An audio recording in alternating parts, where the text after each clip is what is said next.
We're bringing back a fan favorite and someone who, when she was born, the doctors didn't think she would make it past 4 years old.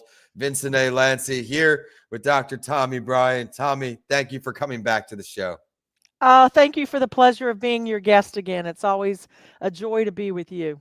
Oh, I'm excited. And we'll be talking about Tomi's podcast at some point today, too. She's got an awesome new podcast out there. But Tomi's someone who has so much knowledge and experience with emotional intelligence, emotional wellness, and everything in between. So buckle up for a great show here on a mental health break. Welcome back to the show. And thank you for keeping this show a top 5% global show. We have very loyal listeners, and I'm grateful that you tune in each week, and grateful to our guests who continue to come on and share their stories. Before we get going, let me show love to John Ford, empathyset.com. He has an empathy card set, an empathy app, doing so much for the mental health world, and Coming Alive podcastproduction.com to start your podcast journey today. But Tomi, in case someone missed your earlier shows, please reintroduce yourself to our amazing audience.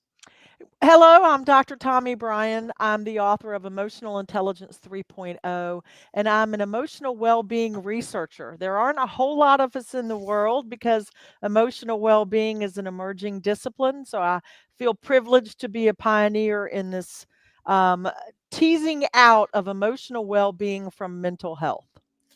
What led you to want to do this? What pushed you to this field? I fell into it. I think, like all great things, I stumbled upon it. I was sitting in my living room one day and I had this thought. I thought, what's really going on underneath emotional intelligence? I wonder what it would look like if I explored that. And what came out of it was this model of emotional well being. And that's actually what's driving emotional intelligence is this in the way that our bodies have physical systems, digestive, respiratory, and the mind, the brain has systems. We have an emotional operating system.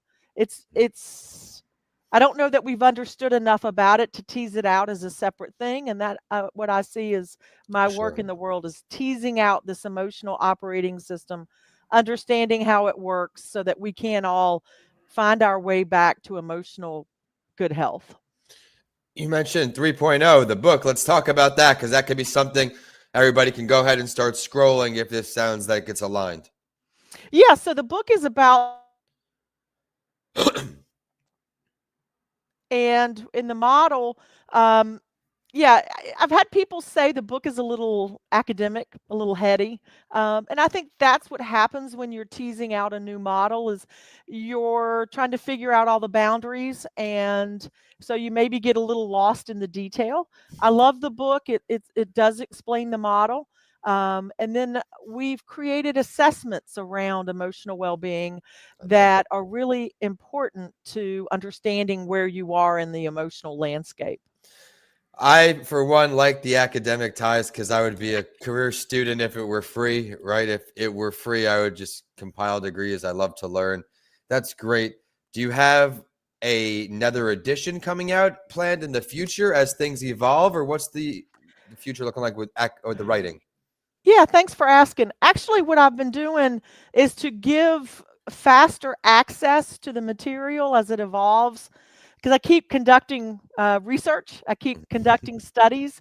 I post all my research on the Center for Emotional Wellbeing website. It's centerforewb.com, and people can go there and read what's the latest research. We actually did a political study on the difference between um, uh, political parties, emotional well-being, and that's housed there as well. So a lot of rich stuff comes from emotional well-being research. And in case you're tuning in with us live, you're catching some of the video clips when it goes live. We have the website right down here, centerforewb.com. Thank you for sharing that. It's always great when guests provide new resources to our amazing listeners. I always want to bring as much value as I can. But let's now move it to right now. What are you working on now? I mean, we could even back it up and talk about some of the recent work you've done with emotional intelligence. Tomi was with me last hurricane season, Hurricane Milton. We had our hurricane party and she was diving into what the current landscape was for her. So I definitely would love to revisit that, show love to what you do, and then see how it's evolving.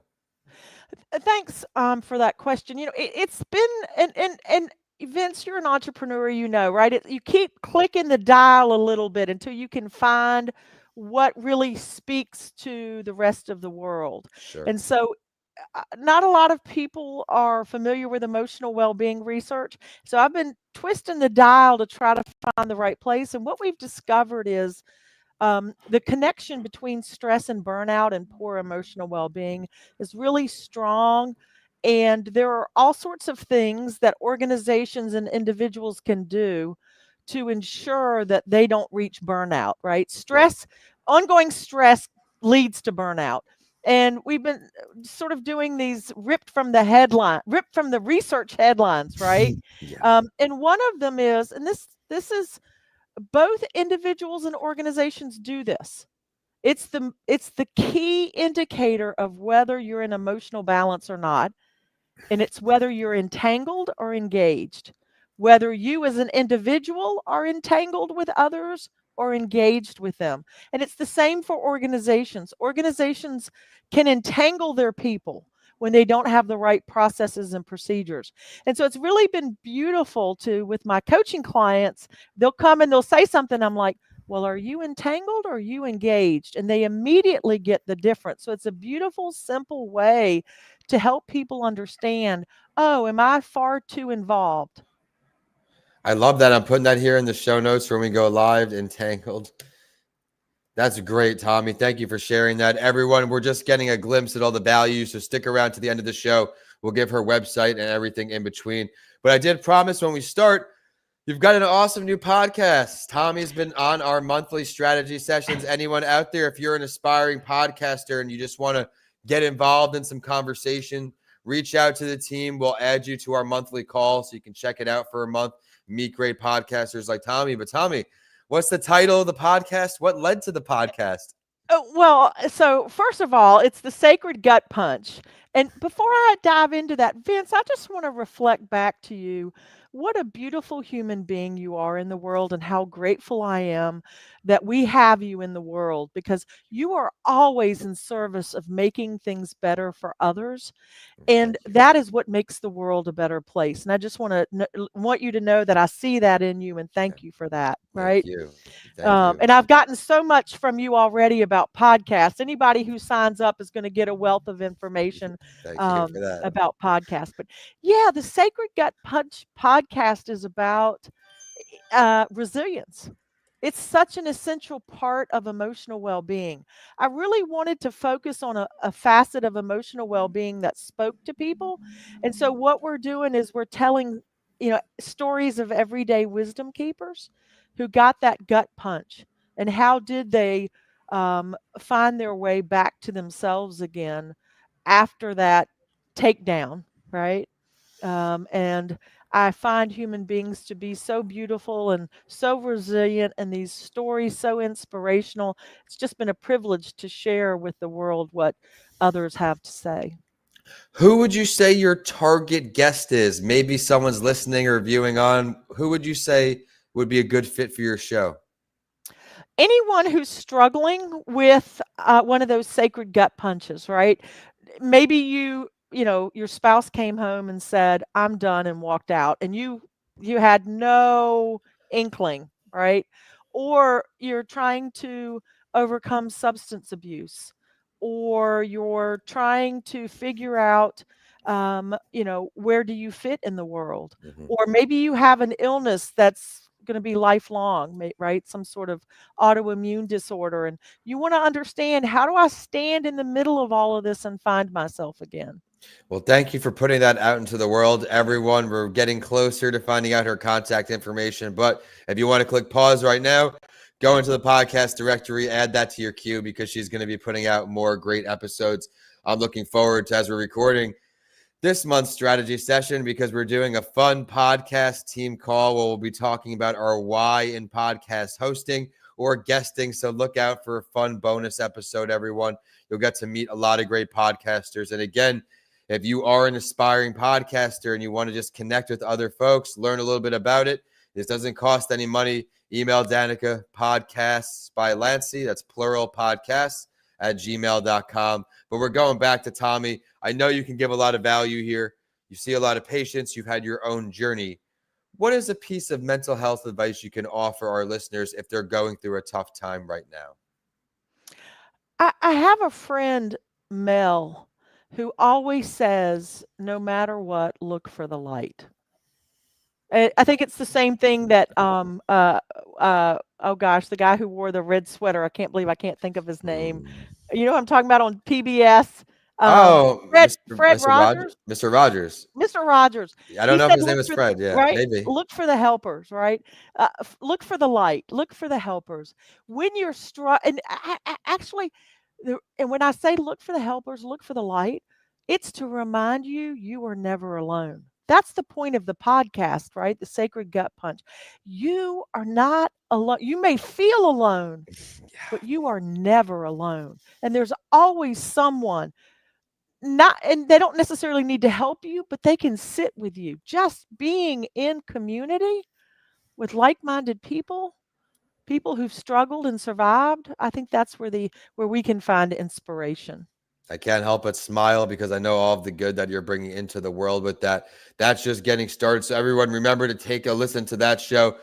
Another great mental health podcast that she's going to keep putting out into the world. But I do want to touch on one thing that I know you can add a lot of value to beyond the buzzwords, the critical difference between emotional wellness, health, and well-being. Let's dive in.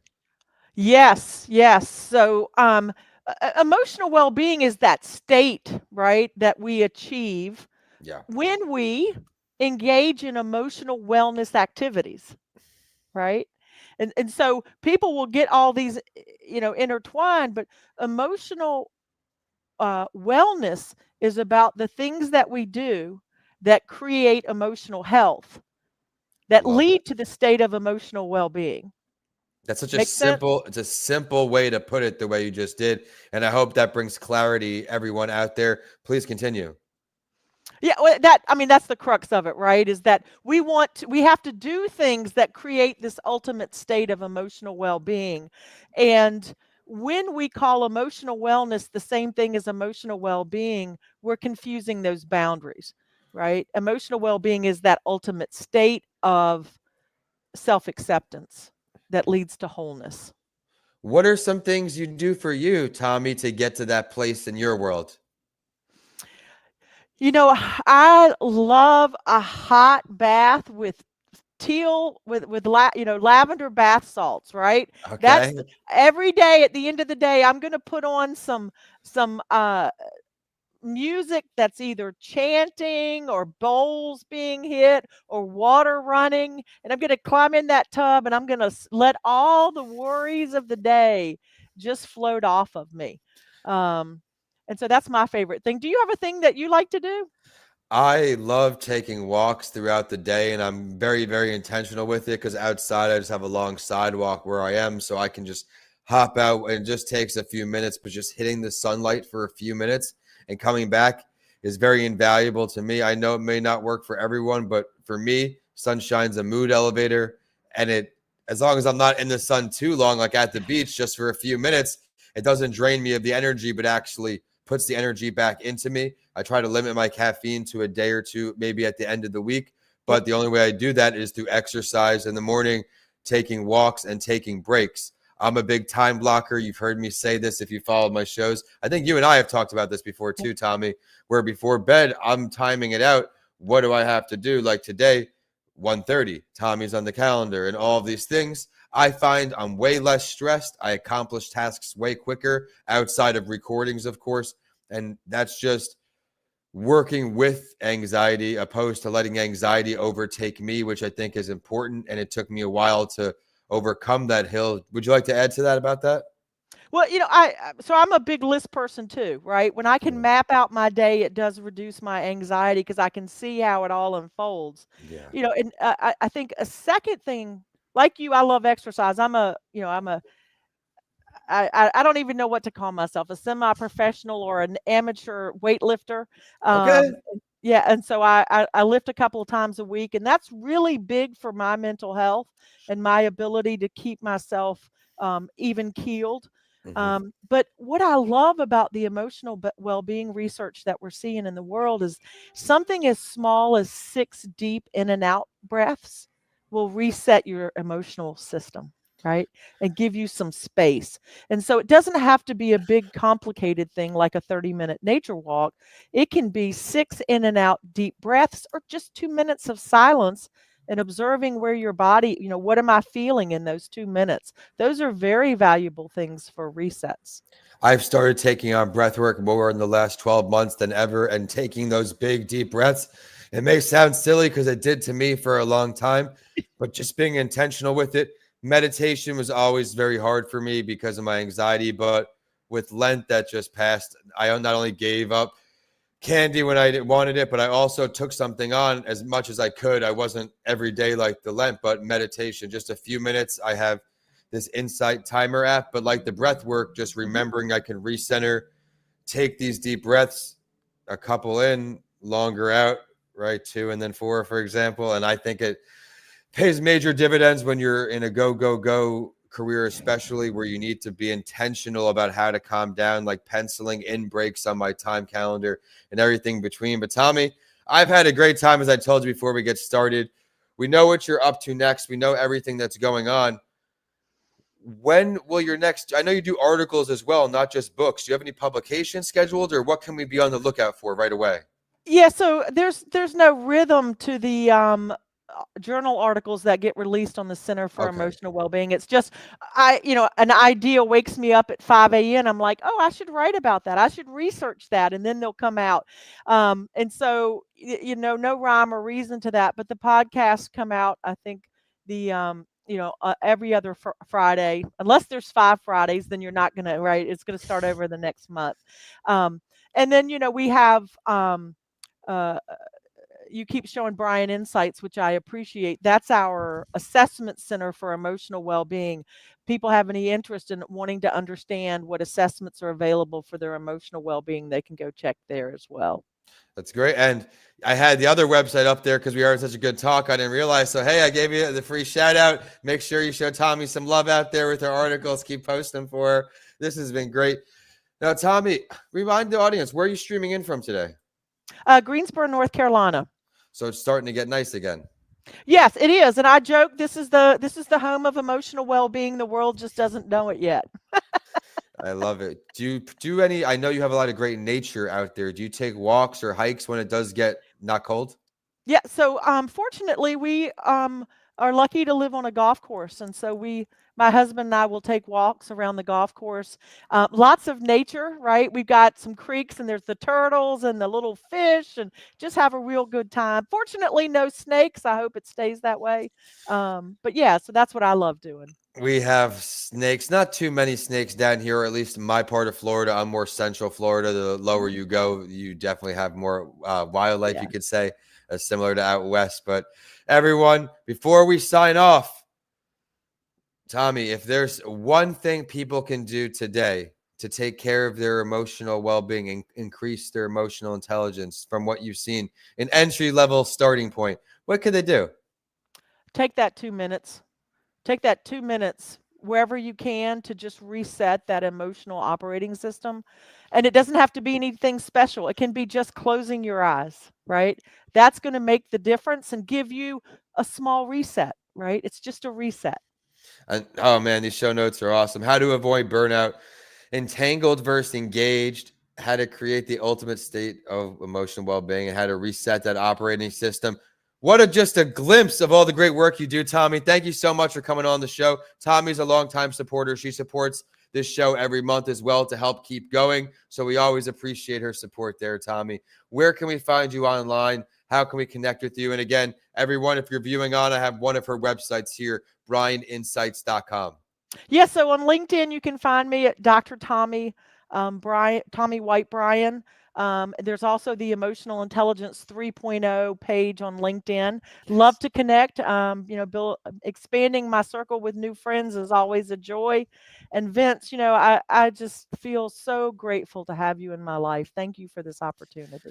I feel the exact same way. The small acts of kindness you do, showing up to some of our team calls, right? Doing a lot of things behind the scenes. Once I knew Tomi was podcasting, I had to bring her closer to the Coming Alive family. Everyone out there, you can join us too. ComingAlivePodcastProduction.com. Email Danica podcasts by Lancy, plural @gmail.com to learn more about the show's next episode, the show's guest today, everything for the show, and of course to start podcasting. She's available there. With that, we're signing off from Florida to North Carolina. Thank you so much, Tomi. Thank you. Take care.